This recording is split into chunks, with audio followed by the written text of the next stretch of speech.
साथ साथ दिली. पण तिकडे संजय राऊत म्हणतायत की तुम्ही हे सगळ्यांना पैसे देऊन थंड केलेला आहे बंडखोरांना आणि आता बिनविरोध निवडणुका तुम्ही जिंकताय. नाही, ह्या कसं बघताय गोष्टीचा याच्याकडे? ज्या दिवसापासून माननीय मुख्य नेते एकनाथ शिंदे साहेब मुख्यमंत्री झाले तेव्हापासून ह्याच गोष्टीचा उल्लेख वारंवार केला जातो, पैसे देऊन पैसे देऊन. मग ज्यावेळी होतो सोबत तेव्हा ह्या गोष्टी कळल्या नाहीत का? तेव्हा तेव्हा तेव्हा पण या गोष्टी पैसे देत होते घेत असं वाटत असेल तर त्यांनी बोलायला पाहिजे ना. तेव्हा पण दिले नव्हते आणि आता पण दिले नाहीत. हे एक नेतृत्व आहे, नेतृत्वावर विश्वास आहे. पैशाने माणसं विकत घेता येत नाही, हे प्रेमाने माणसं विकत घेतात. शिंदे साहेबांनी एक विश्वास निर्माण केला आहे, कार्यकर्त्यांना एक प्रेम दिलेलं आहे.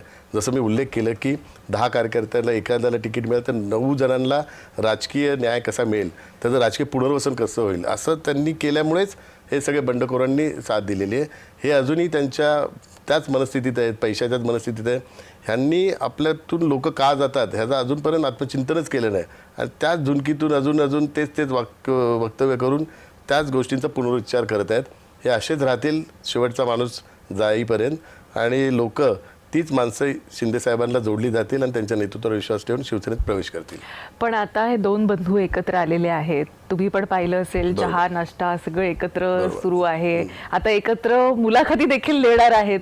कसं बघ